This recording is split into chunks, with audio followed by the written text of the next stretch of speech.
வணக்கம் ஃப்ரெண்ட்ஸ். இன்னைக்கு நம்ம இவ்வரியா படத்தோட மூவி ரிவ்யூ தாங்க பார்க்க போறோம். இயக்குனர் குணசேகரன் சார் சகுந்தரம் மாதிரியான ஒரு பெரிய பட்ஜெட் விபிஎக்ஸ் படம் தோல்வி அடைஞ்சதுக்கு அப்புறம் ஒரு அப்படியே 108 டிகிரியா திருப்பி ஒரு ராவான யதார்த்தமான கதையை கையில் எடுத்திருக்காரு. பொதுவா குணசேகரன் படம் அப்படின்னாலுமே பிரம்மாண்டமான செட்டு கிராபிக்ஸ்னு கண்டிப்பா இருக்கும். ஆனா இதுல ஒரு யதார்த்தமான மனித உணர்வுகளை சமூகத்துல பாக்குற தயங்குற ஒரு கசப்பான உண்மையை திரையில கொண்டு வந்திருக்காரு. இந்த படம் ஒரு கமர்ஷியல் என்டர்டைனர் கண்டிப்பா கிடையாதுங்க. இது ஒரு இரும்பு முதுகெலும்பு கொண்ட ஒரு சமூக பாடம்னே சொல்லலாம். படம் ஆரம்பத்துல 2 வெவ்வேறு உலகத்துல நடக்குது. கதை ஹைதராபாத்ல தொடங்க ஆரம்பிக்குது. ஒரு பக்கம் சாரா அர்ஜுன் மிகவும் நடுத்தர குடும்ப வர்க்கத்துல இருந்த வந்த ஐஏஎஸ் கனவுல இருக்கிற ஒரு புத்திசாலி பெண்ணா இருக்காங்க. இன்னொரு பக்கம் விக்னேஷ் கவிரெட்டி ஒரு வசதியான வீட்டு பையனா இருக்காங்க. ஆனா அவனோட அப்பா ஒரு பிஸியான தொழிலதிபர். அவனுக்கு நேரத்தை விட பணத்தையே அதிகமா கொடுத்து வளர்த்திட்டு வர்றாரு.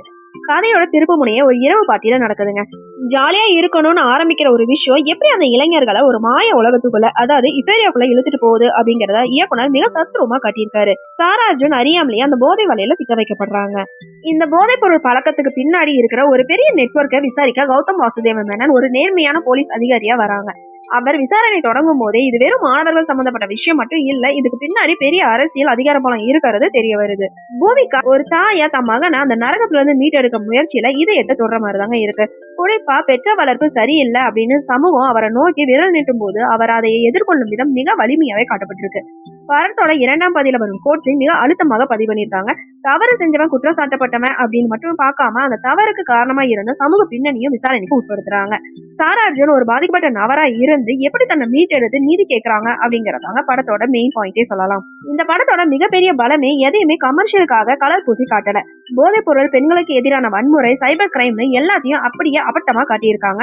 குறிப்பா ஒரு தப்பு செஞ்சவனுக்கு செகண்ட் சான்ஸ் கொடுக்கணும் அப்படின்னு சொல்லுவாங்க. ஆனா அந்த தப்பு மன்னிக்க முடியாதா இருந்துச்சு அப்படின்னா, பாதிக்கப்பட்டவங்களுக்கே அந்த உலகத்துல வாழ வேண்டியது இருந்துச்சு அப்படின்னா, இந்த மாதிரியான தர்ம சங்கடமான கேள்விக்கு நம்ம கிட்ட பதில் என்ன இருக்கு?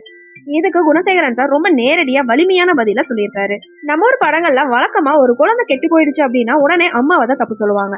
ஆனா இந்த படத்துல அந்த சோம்பேறித்தனமான திரைக்கதையை தூக்கிட்டு அப்பாக்களோட பொறுப்பையும் பத்தி பேசியிருக்காங்க. பணம் கொடுத்தா மட்டும் போதாது, பசங்களுக்கு நேரத்தையும் கொடுக்கணும் அப்படின்னு அழுத்தமா பதிவு பண்ணியிருக்காங்க. எமோஷனலா இல்லாத அப்பாக்கள், குழந்தைகளுக்கு நேரத்துக்கு பதிலாக காசை தூக்கி போற அப்பாக்கள் என எல்லா திரையிலுமே விரல் நீட்டி கேள்வி கேட்டிருக்காங்க. இது நிஜமாவே பாராட்ட வேண்டிய விஷயமே சொல்லலாம். விக்னேஷ் கவிரெட்டி புதுமுக நடிகர்னு சொல்லவே முடியாதுங்க. அந்த ட்ரக் அடிக்ட் கேரக்டர்ல அப்படியே வாழ்ந்துக்காருன்னு சொல்லணும். அந்த ஏக்கம், வலி, அவமானம்னு எல்லாத்தையும் கண் முன்னாடி கொண்டு வர மாதிரி நடிச்சிருக்காரு. சாரா அர்ஜுன் ரொம்ப மெச்சூர்டா நடிச்சிருக்காங்க. பூமிகா அவங்களுக்கே உரியதான அமைதியான நடிப்புல கலக்கியிருக்காங்க. கௌதம் வாசுதேவ மேனன் போலீஸ் ரோல்னா அவருக்கு அல்வா சாப்பிட்ற மாதிரி தான் இருக்கு. ரொம்ப ஸ்டைலிஷாவும் அதே சமயம் ஒரு அதிகார தோரணையிலையும் கொடுத்திருக்காரு.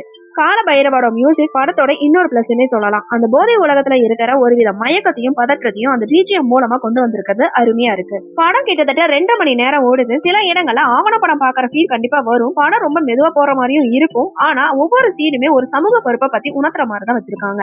சில இடங்கள்ல மெசேஜ் சொல்றது கொஞ்சம் ஓவரா இருக்கே அப்படின்னு தோணலாம். ஆனா இந்த மாதிரியான ஒரு சீரியஸான விஷயத்தை பத்தி பேசும்போது அது கொஞ்சம் தேவைப்படுற மாதிரி தான் இருக்கு. இந்த படம் உங்களை ஒரு சில இடத்துல அசௌகரியம் படுத்தும். ஆனா உங்களை அதே சமயம் யோசிக்கவும் வைக்கும். அதுதான் இயக்குனோட பெரிய வெற்றினே சொல்லலாம். ஆக மொத்தத்துல இவ்வரியா இது ஒரு சினிமா படம் மட்டும் இல்லைங்க, ஒரு எச்சரிக்கை மணினே சொல்லலாம். ஒவ்வொரு டீனேஜ் பசங்களும் கண்டிப்பா பார்க்க வேண்டிய படங்க. அதை விட அவங்களோட பெற்றோர்கள் கண்டிப்பா பார்க்க வேண்டிய படம்.